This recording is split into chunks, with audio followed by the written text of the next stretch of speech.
என்னங்க டெஸ்ட் மேட்ச்லாம் பார்க்குறீங்களா? இல்லை டெஸ்ட் மேட்ச்லாம் பார்க்குறீங்களான்னு கேட்கக்கூடாது. ஆஷஸ் பார்க்குறத தாண்டி இந்த பக்கம் கவுஹாத்தியில் டெஸ்ட் மேட்ச் நடந்துட்டு இருக்கிறத பார்க்குறீங்களா? நடந்துக்கிறதெல்லாம் பார்த்துட்டு இருக்கீங்களா? கிரிக்கானந்தா அதெல்லாம் பார்க்குற மாதிரியா இருக்குது அப்படின்னு கேட்குறீங்களா? ஆக்சுவலி கிரவுண்டில் உட்காந்து நான் மேட்ச் பார்க்குறேன். அதாவது இந்தியா ஜெயிக்குது, சவுத் ஆஃப்ரிக்கா ஜெயிக்கிறதுங்கிறதெல்லாம் தாண்டி எனக்கு அது விட என்ன மாதிரியான கிரிக்கெட் எனக்கு காமிக்கிறாங்க. அப்புறம் ஒரு சில விக்கெட் எப்படி பவுலருக்கு கிடைக்குது, பேட்டருக்கு எப்படி ரன்னு போகுது. ஸோ இதெல்லாம் பார்க்கும்போது தான் அங்கே உட்காந்து எனக்கு பார்க்கறதுக்கு விறுவிறுப்பாகவும் பா சூப்பராக இருக்குப்பான்னு சொல்கிற மாதிரி இருக்கும். நான் கிரவுண்டில் உட்காந்துருக்கிறேன். பட் நீங்கள் டிவியில் லேப்டாப்பில் பார்க்கும்போது எத்தனை எத்தனை பேர் ரிமோட்டை உடைச்சிங்க, எத்தனை பேர் லா லா அப்பா நான் மேட்ச் பார்க்கலப்பா போனீங்க அப்படிலாம் தெரியல. ஏன்னா அப்படி தான் இந்தியாவோட பேட்டிங் இருந்துக்கிட்டு இருக்கு, இந்தியாவோட கிரிக்கெட் அப்படிங்கிறது இருந்துக்கிட்டு இருக்கு. தோல்விக்கு அப்புறம் என்ன காரணங்கிறத பற்றி நம்ம பேசுவோம். பட் ஆனால் இன்றைக்கி அதாவது கவுஹாத்தி டெஸ்ட் மேட்ச்சில் டே 3ல் இந்தியன் டீமோட பேட்டிங் ஐயோ அதை பற்றி நான் தெரில. இது வந்து ஒரு நல்ல கிரிக்கெட் எதிர்பார்த்து போன ஒரு கிரிக்கெட் ரசிகனோட ஒரு புலம்பலாக கூட இருக்கலாம். பட் அதே நேரத்தில் ஒரு ரிவ்யூவராகவும் நிறைய விஷயங்கள் நான் பேச போகிறேன். நீங்கள் இந்த இந்தியாவோட பேட்டிங்க்கு எவ்வளோ மார்க் கொடுக்க போகிறீங்க? ஒவ்வொருத்தவங்களும் நீங்கள் மார்க் கொடுக்கலாம்னு கொடுக்கலாம். பட் இன்றைக்கி இந்தியன் டீமோட பேட்டிங்க்கு நீங்கள் எவ்வளோ மார்க் கொடுக்க போகிறீங்கிறத மறக்காமல் கீழே வந்து கமெண்ட் பண்ணுங்கள். சேனலுக்கு புதுசாக வந்துருக்கீங்கன்னா மறக்காமல் சப்ஸ்கிரைப் பண்ணுங்கள். அப்புறம் கிரிக்கானந்தா சொல்கிறதெல்லாம் கரெக்டாக இருக்குது, அப்புறம் வீலாகலாம் பார்க்கணும் நல்லா இருக்குது அப்படின்னு எஃபோர்ட்டுக்கும் என்னோடய கிரிக்கெட் நாலேஜுக்கும் என்னோடய ஒர்க்குக்கும் உங்களால் முடிஞ்ச உதவியை சூப்பர் தேங்க்ஸ் மூலமாக செய்யுங்க. அப்புறம் கேட்கலாமா வேணாமான்னு தெரில, ஏதாவது இந்தியா ஜெயிக்கிறதுக்கு வாய்ப்பு இருக்கா அப்படின்னு நினைக்கிறீங்களா அப்படின்னாலும் கீழே வந்து கமெண்ட் பண்ணுங்கள். சரி, இப்போது ரிவ்யூக்குள்ளே போகலாம். ஓவருக்கு 6 பால் தான், ஆனால் நோ பால் போட்டால் 7 பால். ஐபிஎல் பப்பியா? ஜெனில் லேடிஸ் அண்ட் ஜென்டில்மேன், இந்த ஐசிசி வேர்ல்டு டெஸ்ட் சாம்பியன்ஷிப் 2027 பராசக்தியில் South Africa tour of India 2025 கவுஹாத்தியில் நடந்துக்கிட்டு இருக்கக்கூடிய India versus South Africa second test மேட்சோட டே 3யோட analysis and review and day 4ஓட ப்ரீ அனாலிசிஸ் பார்க்க வந்துருக்கிறீங்க. இன்றைக்கி காலையில் நான் ஒன்று நினச்சேன். கவுஹாத்தியில் வந்து பார்த்திங்க அப்படின்னா நான் கவுஹாத்தியில் தானே இருக்கேன். ஒரு மாதிரி ஜில்லுன்னு இருந்துச்சு. அதாவது வழக்கத்துக்கு மாறாக பனி வந்து ரொம்ப நேரம் தரையிலே இருந்துச்சு. ஸோ ஜில்லுன்னு இருந்தது, காற்றுல ஈரப்பதம் இருந்தது. கையில் நியூ பால் சவுத் ஆஃப்ரிக்கன்ஸ் வச்சுருக்காங்க.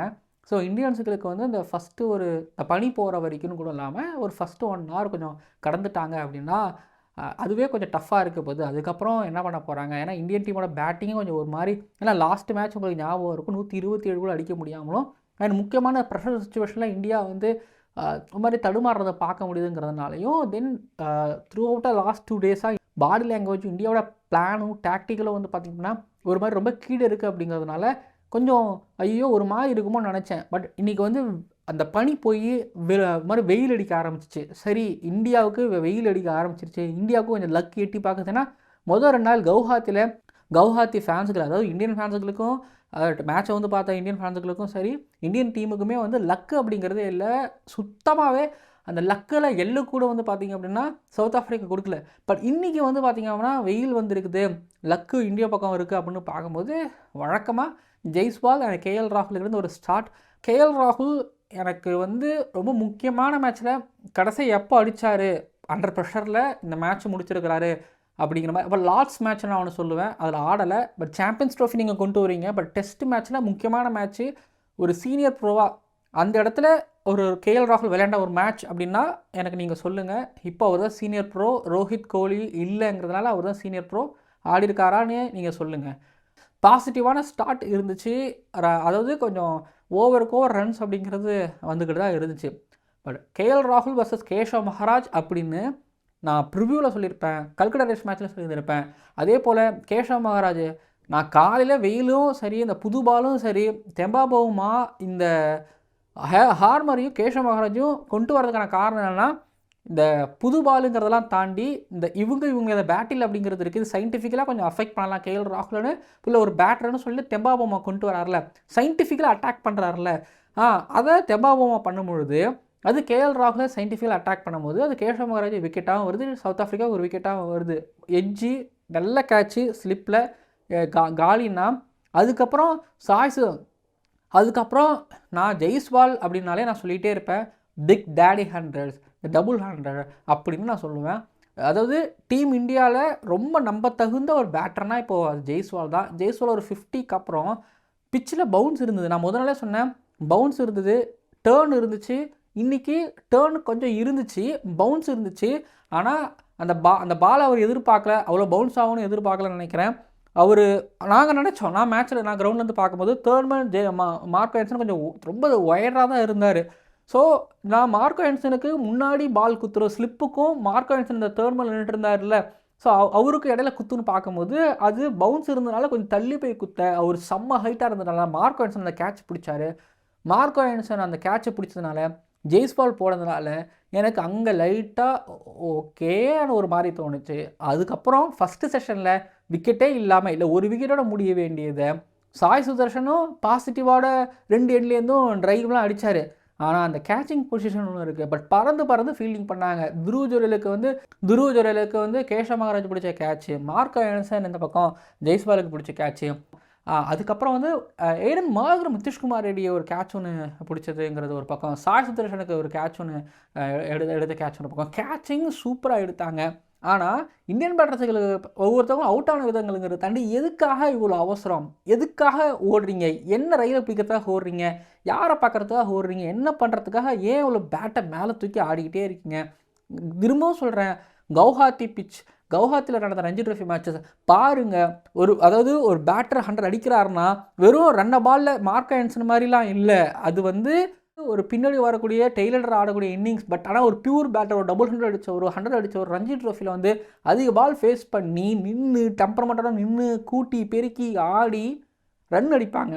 பட் இங்கே இருக்கிறவங்களுக்கு வந்து எனக்கு தெரியல, இப்போ துருவ் எத்தனை ரஞ்சி ட்ரோஃபி எனக்கு தெரில, துருவ் ஜுரல் ஏஜ் கேட்டகரி மேட்ச்லையோ இல்லை சாய் சுதர்ஷன் ஏஜ் கேட்டகரி மேட்ச்லையோ எவ்வளோ ஃபஸ்ட் கிளாஸ் மேட்சஸ் ஆடிருப்பாங்க. பட் இங்கே வந்து அவசரமாக பேட்டை தூக்கிட்டு அவசரமாக ஆடுறது எல்லாமே சத்தியமாக ஏற்றுக்கவே முடியல. சாய் சுதர்ஷனோட விக்கெட் ஒரு பக்கம் அப்படின்னா, துருவ் ஜுரலுக்கு கல்கட்டாலே வந்து பார்த்திங்கன்னா மார்க்கோ ஆன்சன் ஷார்ட் பால் போட்டார், அப்போ அவரால் சரியாக கனெக்ட் பண்ண முடியல. திரும்பவும் சொல்கிறேன், சயின்டிஃபிக்கலாக அட்டாக் பண்ணுறது தெம்பா பவுமா. இதை நான் வந்து இந்த சயின்டிஃபிக்கலாக அட்டாக் பண்ணுறது வந்து ஸ்டீவ் ஸ்மித் பார்த்துருக்குறேன். அதுக்கப்புறம் வந்து கேன் வில்லியம்சன் சயின்டிஃபிக்கலாக அட்டாக் பண்ணுவார். அதுக்கப்புறம் இப்போ தெம்பா பவுமா சயின்டிஃபிக்கலாக அட்டாக் பண்ணுறாரு. இதில் வந்து மார்க்கோ ஆன்சன் பிக்சருக்குள்ளே கிடையாது. ஏன்னா பால் போயிடுச்சு, இதில் பழசாயிடுச்சு, வெயில் அடிக்குது, இந்த பிச்சில் பவுன்ஸ் இருக்குது, பட் ட்ரூ பவுன்ஸ் இருக்குமான்னு தெரில. சரி, இருந்தாலும் மார்க்கோ ஆன்சனை கொண்டு வந்தார், பவுன்ஸ் போட்டார், விசிறினார், படலை. பட் கெயில் பின்னாடி அப்பீல் பண்ணார்.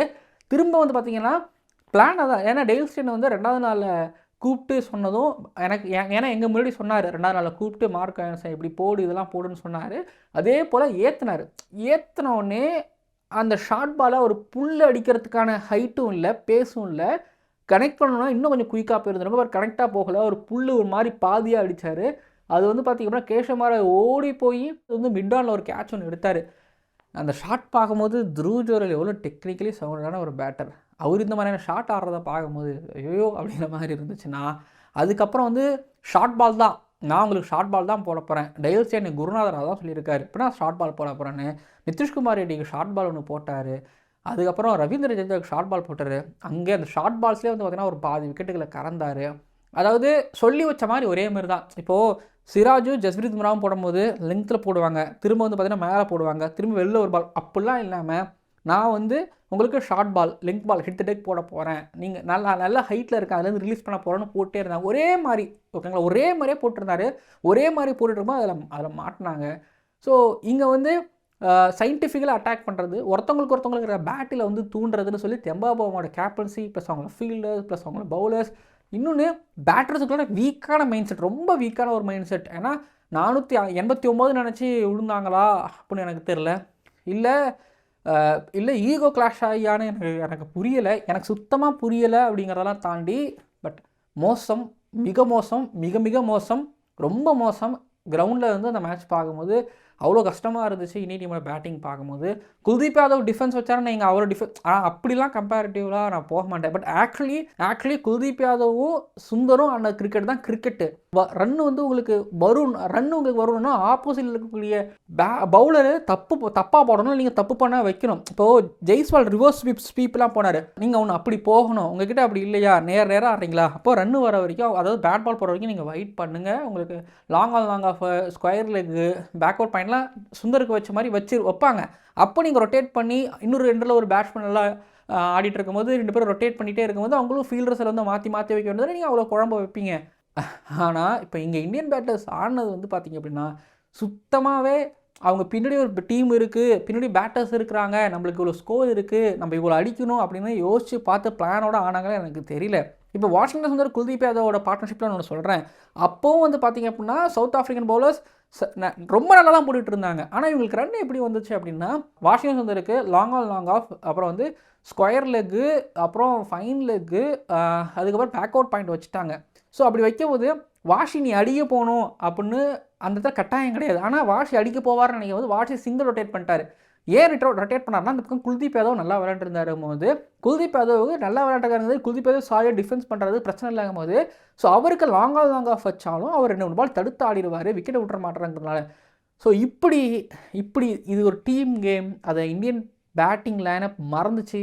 அதான் சொல்கிறேங்க, 50 அடித்தாலே ஒரு 400 வந்திருப்பாங்க. இந்தியா கிட்டே இல்லாத வளம் கிடையாது, இவங்கக்கிட்ட இல்லாத ஸ்கில் கிடையாது. ஆனால் இங்கே போயிடுச்சான்னு கேட்டிங்கன்னா எல்லாமே போன மாதிரி தான் இன்றைக்கி இந்தியா ஆடினாங்க. சேனர முத்துசாமி அங்கே 100 அடித்தார், அவ்வளோ பால் ஏற்கனவே 200 பால் ஃபேஸ் பண்ணி. இந்த பக்கம் போனஸாக மார்க் ஆண்டர்சன் அடித்தார், இவங்க அடித்ததான் ஸ்கோர். மிச்சவங்களாம் 50 அடித்தாங்க, 100 பால் பார்ட்னர்ஷிப் ஒன்று வந்துச்சு.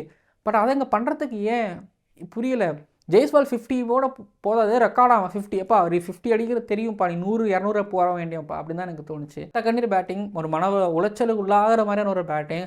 இப்போ வந்து ஒரு இங்கிலாந்து எப்படி ஜோ ரூட் அவுட் ஆகும்போது ஸ்டுவர்ட் ப்ராடுக்கு ரொம்ப அப்படின்னு இருந்துச்சு, அதே மாதிரி ஒரு மோசமான ஒரு கிரிக்கெட் விளையாண்டுட்டு இருக்கிறாங்க. இங்கே பாருங்கள், நான் சவுத் ஆஃப்ரிக்கா வந்து சரியாக பவுலிங் போடலாம் சொல்லலை. ஸோ க்ரியேட் பண்ணாங்க, அது ஒத்துக்கிறேன். ஆனால் ஒன்று சொல்லுவேன், பண்டோட கேப்டன்சி டெம்பா பாபோட கேப்டன்சியும் நிறைய வித்தியாசங்கள் இருக்குது. நீ வந்து டிரைவ் ஆடுறியா, அடிக்க போறியா, உடனே நான் வந்து ஸ்லிப்பை தூக்கிடுறேன், ஓகே, இல்லை ஃபார்வர்ட் ஷாட்டில் தூக்கி போட்டுறேன், தூக்கி வச்சுட்டு இது அப்புறம் நீ அடி, நீ ரன் அடிக்கிறியா, உடனே நான் டக்குனு ஃபீல்டரை வைக்கிறேன்னு சொல்லி டெம்பா பாபா போனது தான் இங்கே உடனே பிளானை மாற்றினார். அதனால தான் அவருக்கு அந்த டீமுக்கு அதோட விக்கெட் கிடைக்குது. ஸோ கிங் டெம்பா பவுமா செம்மையாக பண்ணாங்க. இது ஒரு பக்கம்னா, Marco Jansen Guwahati test match ஒரு ஹிஸ்டாரிக் டெஸ்ட் மேட்ச், நார்த் ஈஸ்ட்டில் அஸ்ஸாமில் நடக்கிற ஃபஸ்ட்டு டெஸ்ட் மேட்ச்சு. மார்க்கோ யான்சனை கூப்பிட்டு டெய்ல் ஸ்டேன் சொன்னார், அதாவது கிட்டத்தட்ட ஒரு 2 நிமிஷத்துக்கு பேசினார். அப்போ வந்து பாலை குத்தி ஏற்றுன்னு சொன்னார். நம்ம கூட இன்ஸ்டாகிராமில் அப்லோட் பண்ணியிருந்திருப்போம் அந்த வீடியோ, பார்த்தீங்கன்னா உங்களுக்கு தெரியும். ஸோ பார்த்தீங்கன்னா உங்களுக்கு தெரியும். ஸோ நான் நினச்சேன் பவுலிங்கில் தான் இம்பாக்ட் கொடுக்க போகிறான்னு நினச்சேன். கவுஹாத்திக்கு Day 2 ஞாயிற்றுக்கிழமை கிட்டத்தட்ட 45,000 பேர் வந்தாங்க. சரிடா, ஆல்ரெடி ரன் அடிச்சிட்டாங்க, ஒரு 360 முடிப்பாங்கன்னு பார்க்கும்போது ரவீந்திர ஜடேஜாவும் குல்தீப் யாதவும் மேலே போட்ட 2 பாலை 6 ஒன்று அடித்தார், 4 6 அவங்கள அடிச்சிட்டார், ஸ்பின்னர்ஸ் அடிச்சிட்டார். அதாவது ரவீந்திர ஜடேஜா ஒரு லெஜெண்டு. அதுக்கப்புறம் இந்த டெஸ்ட் மேட்ச்சில் ஒரு 3 விக்கெட் எடுத்து நல்லா பண்ணிகிட்டு இருக்கக்கூடிய குல்தீப் யாதவையும் 6 அடித்தாருன்னா, இன்னொரு பக்கம் முகமது சிராஜ் போடக்கூடிய அந்த ஷார்ட் பாலையும் புல் ஆனார், ஒரு புல்லு 6-4 ஒன்று ஆனார். அதே போல் ஜஸ்பிரித் பும்ராவையும் நேராக ஒன்று டிரைவ் ஒன்று அடித்தார். பும்ராவாக இருந்தாங்கன்னா, சிராஜாக இருந்தாங்கன்னா, ஜடேஜாவாக இருந்தாங்கன்னா, எனக்கு குல்தீப் யாதவாக இருந்தாங்க, நல்லாரையும் அடிப்பான்னு அடித்து 6-4 7 6. அதாவது கவுஹாத்தி கிரௌடோட கண்ணிலேருந்து கண்ணீர் வர அளவுக்கு செம்மையாக அடித்தார். அந்த 93 ஒரு பக்கம் அப்படின்னா பவுலிங் பர்ஃபார்மன்ஸு, அந்த பவுலிங் பர்ஃபார்மன்ஸு டெய்ல் ஸ்டேன் சொன்ன மாதிரியே செஞ்சார். சீரியஸில் டெய்ல் ஸ்டேன் சொன்ன மாதிரியே செஞ்சார். டெய்ல் ஸ்டேனை வந்து ஏற்றுனார்ல, அதே மாதிரி ஏற்றுனாரு. இந்த சீரீஸோட player of the series award கண்டிப்பாக அவருக்கு கொடுக்கலாம். ஏன்னா கல்கட்டா டெஸ்ட் மேட்ச்சில் அவர் அவ்வளோ இம்பாக்டாக இருந்தார். எஸ்பெஷலி ஃபஸ்ட் இன்னிங்ஸில் ஜெய்ஸ்வாலோட விக்கெட் எடுத்தது, செகண்ட் இன்னிங்ஸில் சேசிங் 124 கையில் பால் கொடுக்குறாங்க. ஃபஸ்ட்டு ஓவரில் இன்கேஸ் ஒரு 9 ரன் 10 ரன் கொடுத்துட்டாருன்னு வைங்களேன், முடிஞ்சு போச்சு.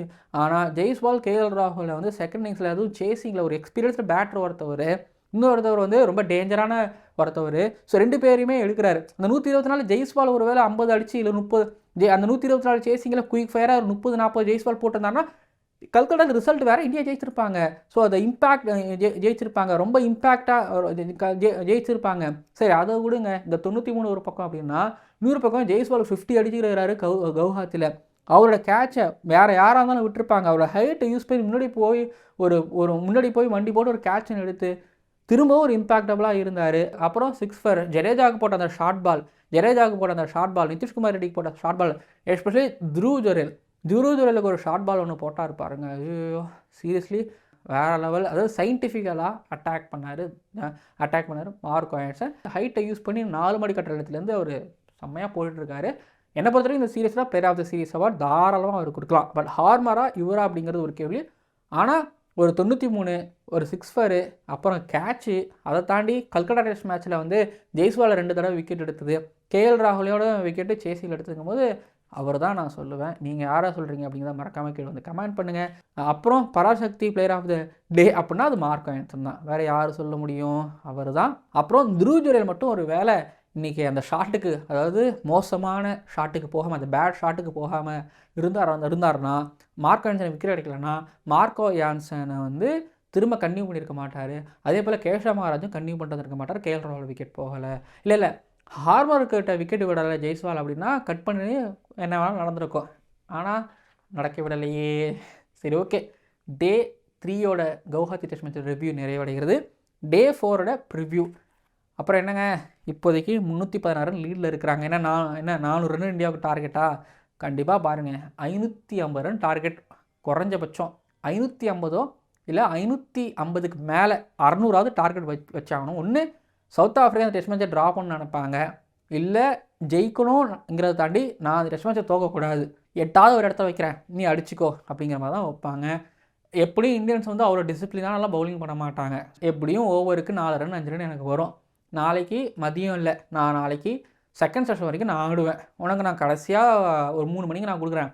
அந்த கடைசி 1 மணி நேரம் எனக்கு ஃப்ளட் லைட்டு, அப்புறம் வந்து கொஞ்சம் கிளைமேட்டு ஜில்லுன்னு இருக்கும். நான் என் ஃபாஸ்ட் பாலர்ஸை நியூ பால் கொண்டு வந்து நோண்ட விட்றேன். நீ ஒரு 80 ஓவர் நீ முடிஞ்சால் நான் 208 ரன். உன்னால் முடியாது, நான் மேட்ச்சை ட்ரா பண்ணிட்டு ஜெயிச்சுட்டு போகிறேன் அப்படின்னு தான் பண்ணுவாங்க.